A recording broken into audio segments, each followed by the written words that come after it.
Hey everyone, we just wanted to remind all of you that we have a live streaming event coming up. That will be on March 10th at 8 p.m. Eastern, 5 p.m. Pacific. We will be talking about some of history's weirdest and wildest disputes and feuds and other arguments. This is on a platform called Looped. So if you have a ticket to the show, you basically get a front row seat to our live virtual stage. And then we also have, as a VIP add-on, a meet and greet with Holly and me. You'll use the Looped app to have a call with each of us because we will not be in the exact same place when we do this event. So again, that is March 10th at 8 p.m. Eastern, 5 p.m. Pacific.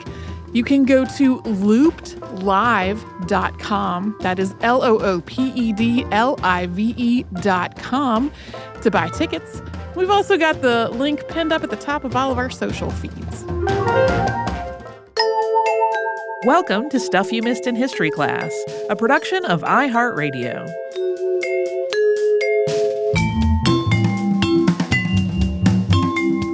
Hello and welcome to the podcast. I'm Tracy V. Wilson. And I'm Holly Fry. This is part 2 of our episode on Methodist minister and Indigenous rights activist William Apess. Apess was Pequot, and in our previous episode, we talked about how he was raised primarily by a white family before running away and joining the militia, fighting in the War of 1812, and being ordained in 1831. Throughout a lot of that time, he had also struggled with alcohol misuse, and consequently, after becoming a minister, he was also a temperance activist. He set up temperance societies in multiple places where he lived. Apess's religious work and writing consistently stressed the inherent humanity and worth of Indigenous people.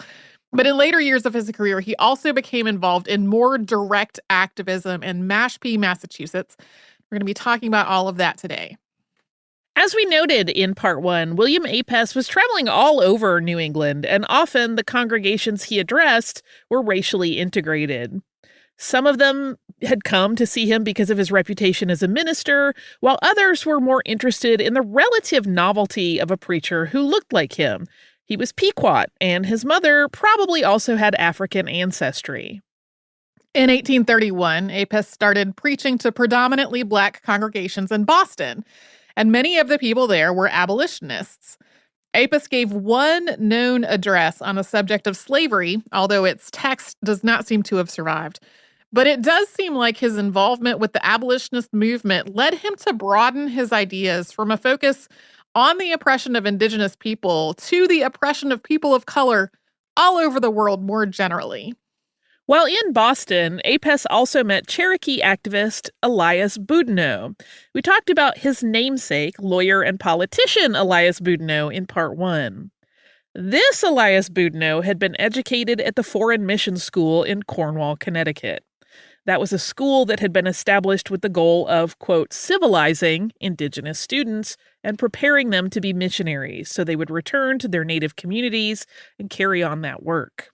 A lot of this same mindset carried over to the systems of boarding schools in the U.S. and residential schools in Canada that reached their peaks a few decades later.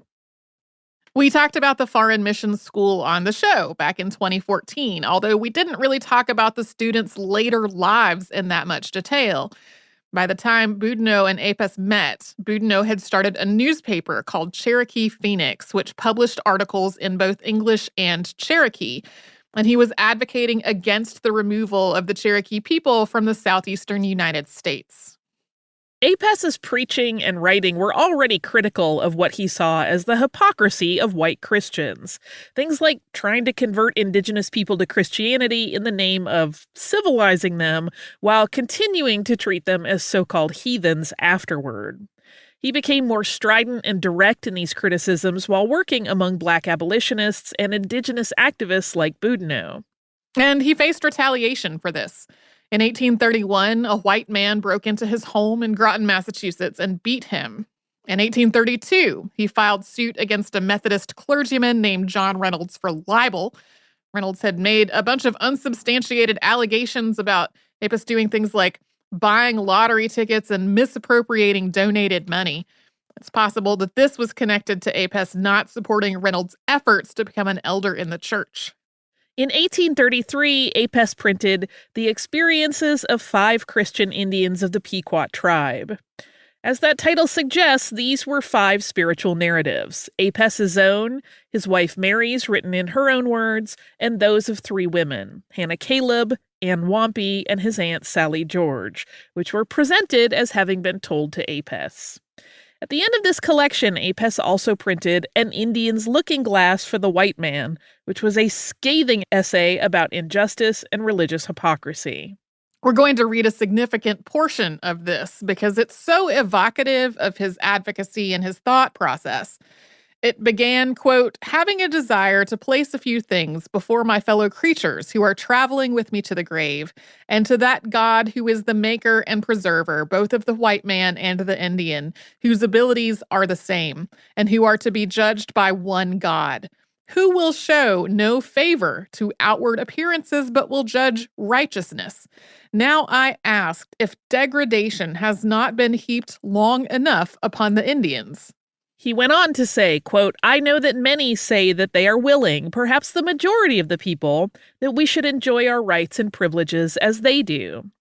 If so, I would ask, why are not we protected in our persons and property throughout the Union? Is it not because there reigns in the breast of many who are leaders a most unrighteous, unbecoming, and impure black principle, and as corrupt and unholy as it can be? While these very same unfeeling, self-esteemed characters pretend to take the skin as a pretext to keep us from our unalienable and lawful rights. I would ask you if you would like to be disenfranchised from all your rights merely because your skin is white and for no other crime. I'll venture to say these very characters who hold the skin to be such a barrier in the way would be the first to cry out, injustice, awful injustice. Apess went on to question why, if white people were somehow superior, were there so many fewer of them than people of color? Quote, but reader, I acknowledge that this is a confused world, and I am not seeking for office, but merely placing before you the black inconsistency that you place before me, which is 10 times blacker than any skin that you will find in the universe.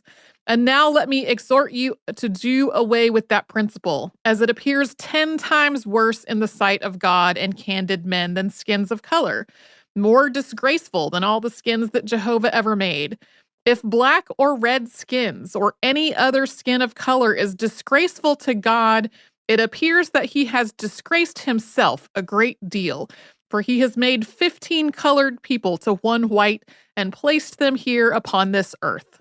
From there, he detailed what he saw as a core hypocrisy in how many in the white Christian community had approached race. Quote, now let me ask you, white man, if it is a disgrace for to eat, drink, and sleep with the image of God, or sit or walk and talk with them? Or have you the folly to think that the white man, being 1 in 15 or 16, are the only beloved images of God? Assemble all nations together in your imagination, and then let the whites be seated amongst them, and then let us look for the whites, and I doubt not it would be hard finding them. For to the rest of the nations they are still but a handful. Now suppose these skins were put together, and each skin had its national crimes written upon it. Which skin do you think would have the greatest? I will ask one question more.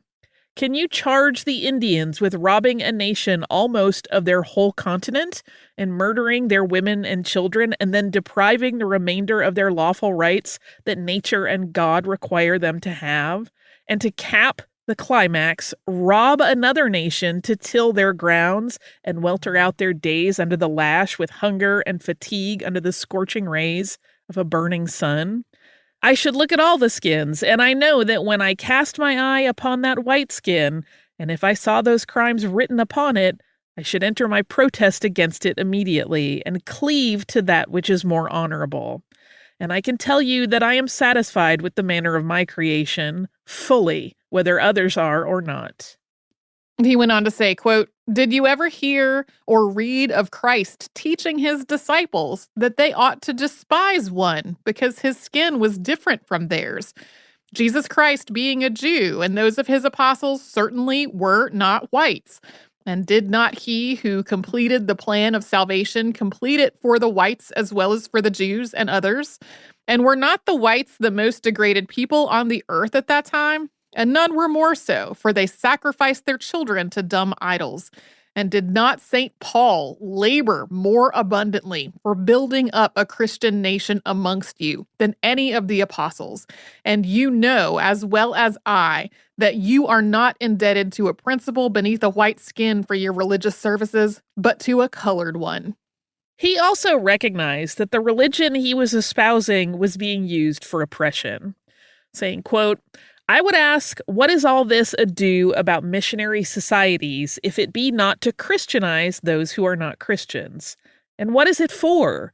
To degrade them worse, to bring them into society where they must welter out their days in disgrace merely because their skin is of a different complexion? What folly it is to try to make the state of human society worse than it is. How astonished some may be at this. But let me ask, is it not so?" Apess ended this by saying, quote, "Do not get tired, ye noble-hearted. Only think how many poor Indians want their wounds done up daily. The Lord will reward you. And pray you stop not till this tree of distinction shall be leveled to the earth, and the mantle of prejudice torn from every American heart. Then shall peace pervade the Union."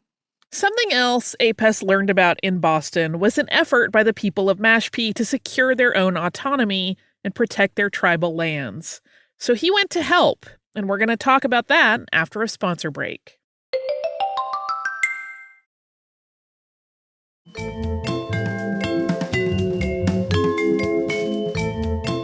When William Apess got to Cape Cod, Massachusetts in May of 1833, the community of Mashpee was in the middle of a 6-year dispute with both the Commonwealth of Massachusetts and the trustees of Harvard College.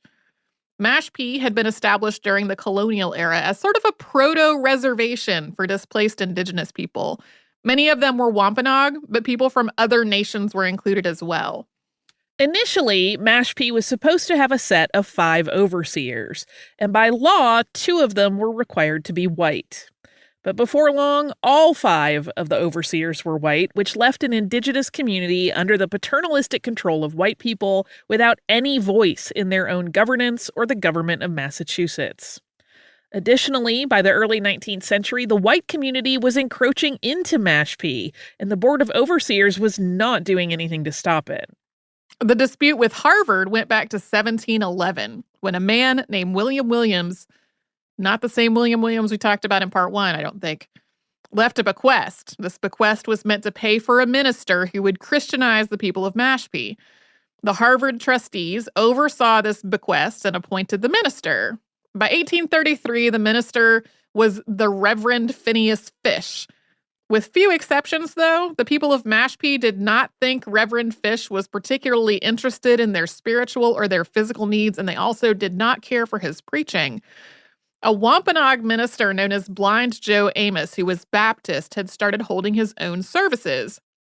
But Reverend Fish was refusing to give up control of the town's meeting house for him to use for those services. Amos is usually described as the first ordained Mashpee Wampanoag minister, and he had become blind as a child. This dispute became known as the Mashpee Revolt, although most of it was carried out through written documents, petitions to the legislature, and the like, rather than the kind of physical violence that might usually come to mind when you hear the word revolt. William Apess was deeply involved in this work in collaboration with the people of Mashpee, who described him in written documents as their brother. When Apess got to Mashpee, he started by meeting with the Reverend Fish and went to one of his services. He was surprised when he got there that there was nobody there almost to see the Reverend Fish preach, but then he discovered that the people he had expected to see were all attending the services that were being held by Joe Amos. Once he realized what was going on, he asked the people of Mashpee what their needs were, and then encouraged them to call a full council on May 21st of that year to discuss their grievances and their steps forward. He eventually brought his wife and children to Cape Cod as well. One of his first steps was to help the Mashpee craft a set of demands, which they called an Indian Declaration of Independence, to present to the Massachusetts legislature. These demands read, quote, "Resolved that we, as a tribe, will rule ourselves and have the right to do so. For all men are born free and equal, says the Constitution of the country. Resolved that we will not permit any white man to come upon our plantation, to cut or carry off wood or hay or any other article without our permission after the 1st of July next. Resolved that we will put said resolutions in force after that date, July next, with the penalty of binding and throwing them from the plantation if they will not stay away without." They drafted a set of demands to send to Harvard as well. Quote, that we will rule our own tribe and make choice of whom we please for our preacher, that we will have our own meeting house and place in the pulpit whom we please to preach us, that we will publish this to the world if the above reasons and resolutions are not adhered to, and the Reverend Mr. Fish discharged. On June 25th, the people of Mashpee set up their own government and posted no trespassing signs on their land. Not long after, Apess learned that a group of white men was taking wood from the Mashpee woodlot, and he and several others went to try to stop them. White neighbors complained to the legislature that they were being threatened, branding Apess as an outside agitator. Apess was arrested on charges of riot, assault, and trespass, along with several people from Mashpee. Apess wound up being convicted and sentenced to 30 days in jail. He was also ordered to pay a fine of $100 along with a $100 bond to ensure he would keep the peace for a period of 6 months. While jailed, he wrote a piece called Memorial of the Mashpee Indians. That's a spelling that was in use at the time. This was published in William Lloyd Garrison's abolitionist newspaper, The Liberator, on February 1st, 1834. This was addressed to the Senate and House of Representatives of the Massachusetts General Court.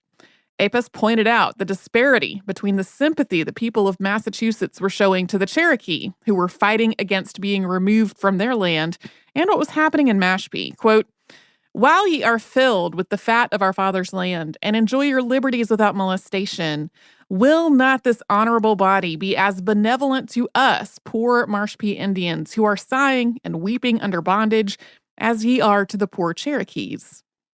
This document made a number of points. That the government had been set up for Mashpee with its board of overseers was unconstitutional, that it had been imposed without the consent of their forefathers, that they were not being allowed to worship according to their own views and feelings, that they were being kept out of their own school and meeting houses on their own land, and that their white neighbors were encroaching on their land, including taking wood, hay, and food crops and fishing from Mashpee waters. This document called for the community of Mashpee to be able to see to its own governance with the Board of Overseers discharged. After an extensive back and forth, as we said, this dispute went on for 6 years. The people of Mashpee took up their cause during the Massachusetts legislature's general session, which Apess attended along with delegates from Mashpee. And Massachusetts did restore some autonomy to Mashpee and incorporated the area as the Mashpee District, which was entitled to the same process of self-government as any other Massachusetts community. In 1836, Mashpee also convinced Harvard to provide them with half the funding from that 1711 bequest for them to use to hire a clergyman of their choice. Took a lot longer to get Reverend Fish to give up control of that meeting house, though. In 1835, Apess published a book called Indian Nullification of the Unconstitutional Laws of Massachusetts Relative to the Mashpee Tribe, or The Pretended Riot Explained. This was a collected work of writing about the events in Mashpee, assembled in collaboration with the Mashpee community and representing the work and views of multiple people in the community. In a 2018 article in the European Journal of American Studies, Neil Meyer describes this work as, quote, both a reflection on the Christian Indian community and a model of its politics in action. The word nullification harkened back to the nullification crisis, which started in 1828 when South Carolina argued that a state had the right to block enforcement of federal laws in a dispute over federally imposed tariffs. Apess's formal connections to the Mashpee Wampanoag seem to have ended shortly after this. He had kept preaching through all of it, and he had gotten continual criticism in the press, along with accusations that he was raising money for charity work and keeping it for himself. He seemed to have been unfounded. He also had another dispute with Reverend Fish, in which Fish refused to let him use land for a camp meeting.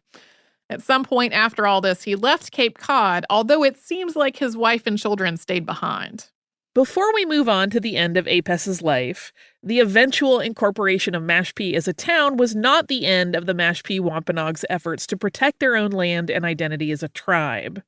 In the 1970s, the Mashpee Wampanoag were trying to reclaim some of their ancestral lands, and a court ruled that they weren't a tribe anymore, that they had, quote, voluntarily assimilated into the general society, starting about a decade after the Mashpee Revolt. The Mashpee Wampanoag pushed back on this for decades until finally gaining federal recognition as a tribe in 2007. But the Mashpee Wampanoag have continued to face ongoing struggles with their federal recognition and tribal autonomy. We talked about this in our Unearthed episode for the first quarter of 2020, after the U.S. Secretary of the Interior announced that the tribe's reservation was going to be disestablished. I'm still angry about this. They made this announcement at 4 p.m. on a Friday in the middle of a pandemic.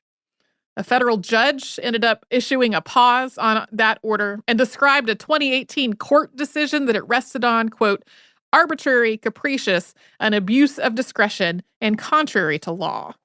In late December 2021, the Department of the Interior confirmed the status of the reservation, which includes land in Taunton and Mashpee. But residents of Taunton, where the Mashpee Wampanoag are working toward building a resort casino, are using those same arguments to oppose its construction. The events of the 1830s that we just talked about were also, of course, part of the legal arguments around all of this. And those arguments were kind of circular. The community of Mashpee had organized itself politically in the 1830s to advocate for their own autonomy successfully. And then opponents to the tribe's recognition argued that the end of that advocacy, which again ended because they had completed their objectives, signaled an end of the tribe. It's like you got what you were after, so you stopped asking for things, and that meant you're not a tribe anymore. We should also take a quick moment to circle back to Elias Boudinot. When William Apess met him, he was advocating against the forcible removal of the Cherokee from the southeastern United States. But he eventually came to believe that removal was inevitable, and that instead the Cherokee should work to preserve their own rights and sovereignty as much as possible after moving west. Along with some other Cherokee, including his foreign mission school classmate John Ridge, Boudinot signed the Treaty of New Echota in 1835. This treaty surrendered 7 million acres of Cherokee ancestral land in the southeastern U.S. in exchange for $5 million in land in Oklahoma. There were only about 500 Cherokee involved in this treaty out of the nation's roughly 16,000 citizens. They did this without the participation or consent of Principal Chief John Ross. After this, most of the Cherokee were removed from the southeastern U.S. in a forced relocation that, of course, has become known as the Trail of Tears. And on June 22nd, 1839, after they had moved to Indian Territory, an unknown group of Cherokee attacked and killed Elias Boudinot, along with John Ridge and his father, Major Ridge. We will return to the last years of Apess's life after another quick sponsor break.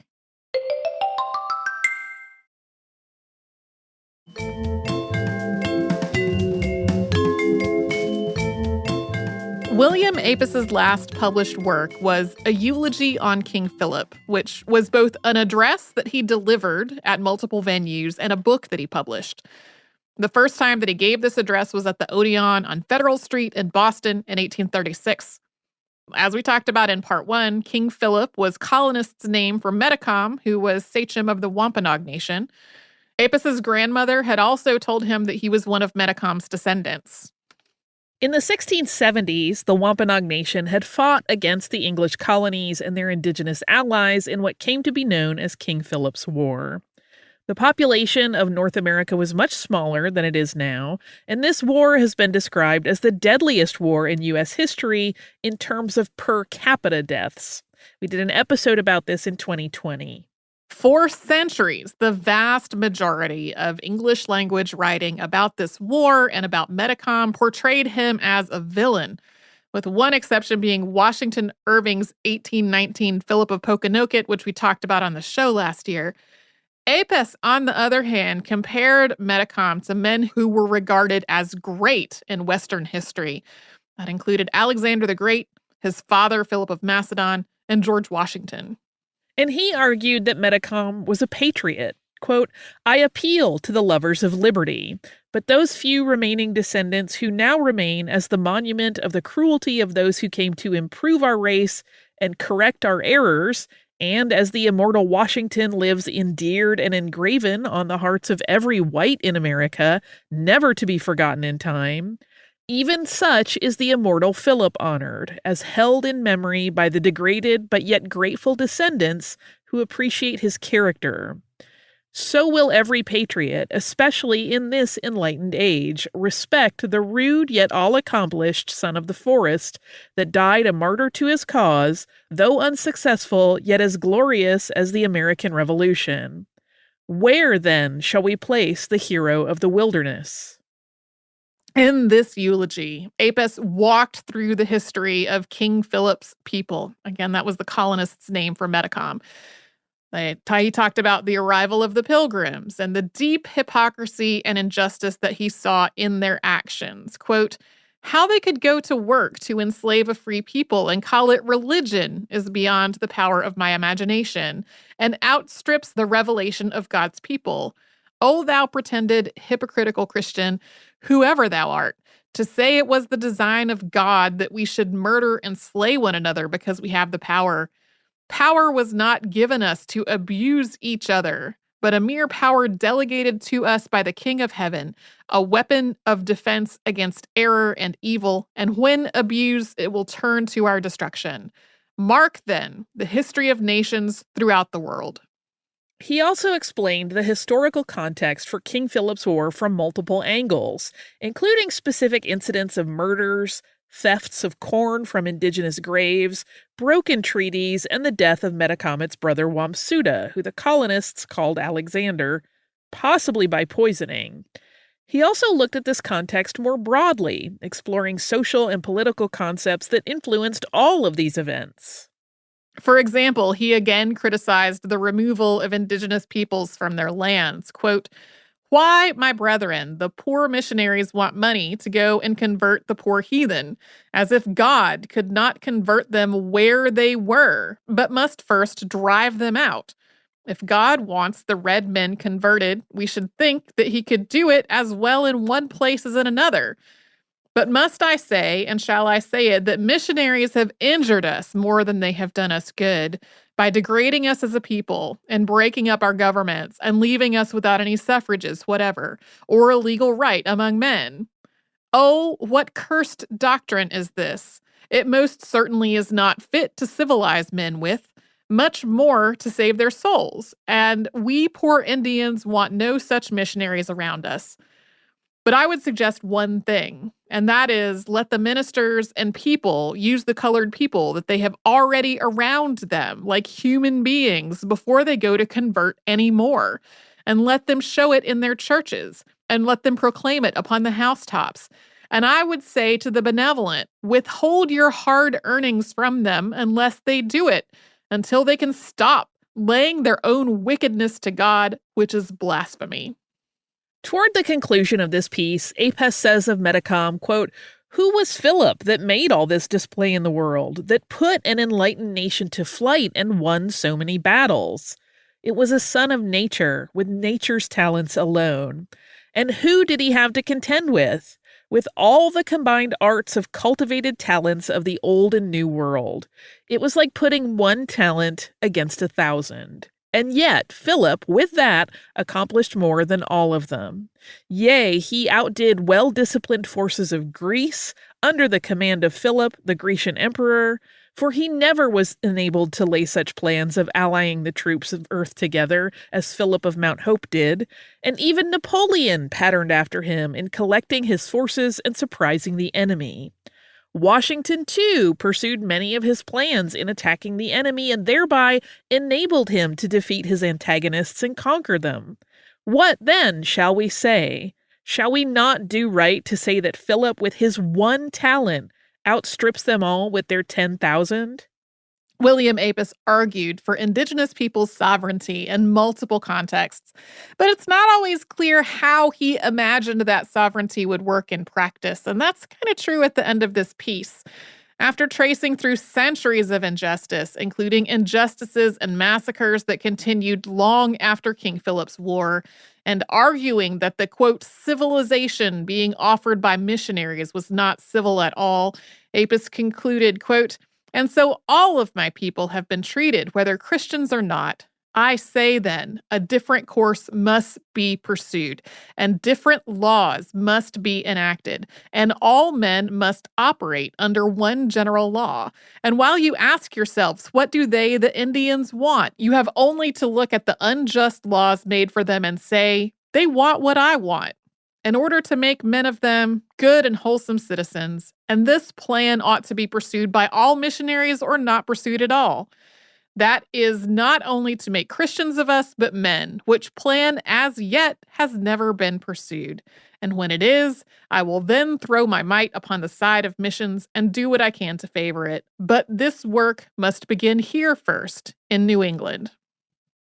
Had William Apess been able to continue this work through the Indian removal era and the Civil War, it might have clarified his thoughts on this in a more practical way. But not long after he first delivered this eulogy, he seems to have stopped preaching. He republished some of his earlier books, possibly just to try to make ends meet. Like many other people, after the Panic of 1837, he wound up in debt and he mortgaged most of his property, including his personal library of religious texts, some of them multi-volume works. He went to New York, possibly to get away from his creditors. He died in New York on April 10th, 1839, at the age of only 41. He had been living in a boarding house in Lower Manhattan with a woman described as his wife. She's named as Elizabeth. He had reportedly been married to her for at least 2 years. There are some unanswered questions. It's possible that this was the woman he had already been married to, but with a different name given. It's possible that he had gotten divorced. We don't really know exactly what happened. His cause of death was listed as apoplexy, in other words, a stroke, and some of his neighbors described him as drinking very heavily in his last days. So for a long time, his death was described as alcohol-related. But biographer Philip Gura, whose The Life of William Apess Pequot came out in 2015, concludes that it was really acute appendicitis. Yeah, there were treatments that were given to him that seemed to suggest that that was really the cause and that it was not something that was related to drinking. The town of Coleraine, Massachusetts recently made May 21st William Apess Day. That is the anniversary of the day that the Mashpee Declaration of Independence was issued. That was William Apess. Yes, indeed. I find him fascinating, and I love to get to read so much of his writing for this episode. Do you also love to get to read a listener mail? I do. I have listener mail from Hallie, and Hallie wrote in with a question, and I thought, I'm going to answer this question in case other people had the same question. Hallie wrote, "Hi, I love the podcast, and thanks so much for everything you do. On the most recent episode about Lucy Parsons, though, Tracy said that Jane Addams was so different from Lucy Parsons. Can you explain what you meant? I thought Jane Addams was a radical, and I know the FBI thought she was the most dangerous woman in America. That doesn't sound too different. Thanks again, Hallie." So there's huge overlap between the work of Jane Addams and the work of Lucy Parsons. They were both really focused on the lives and well-being of workers and immigrants and poor people. But their methods of going about those things were almost the opposite. Like, Jane Addams was a pacifist. She was awarded the Nobel Peace Prize. She was a leader in the movement for women's suffrage. Lucy Parsons was telling people to learn the use of dynamite. And was like kind of mocking of feminists and suffragists. Like she really thought the whole political system needed to be overthrown completely, and that the idea that women having the right to vote would solve anything, she thought that was kind of ridiculous. And sometimes the way that she spoke about this could be pretty insulting. So especially the fact that on one hand we have a pacifist, on the other hand we had somebody that like called for active violence. Like that was just a totally different mindset of the way that each of them were approaching work that had to do with the lives and well-being a lot of the same people.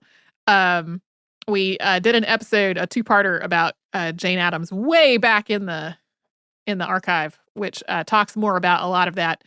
But yeah, that was what I meant when I was like, they seemed a lot like the opposite, was the pacifism versus the violence, and then like the suffrage activism versus thinking suffragists were kind of ridiculous. Like those were the biggest things that were immediately at the front of my mind when I said that.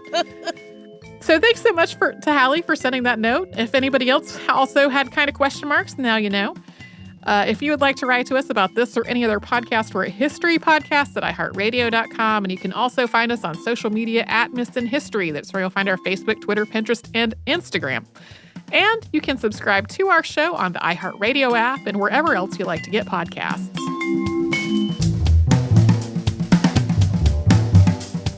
Stuff You Missed in History Class is a production of iHeartRadio. For more podcasts from iHeartRadio, visit the iHeartRadio app, Apple Podcasts, or wherever you listen to your favorite shows.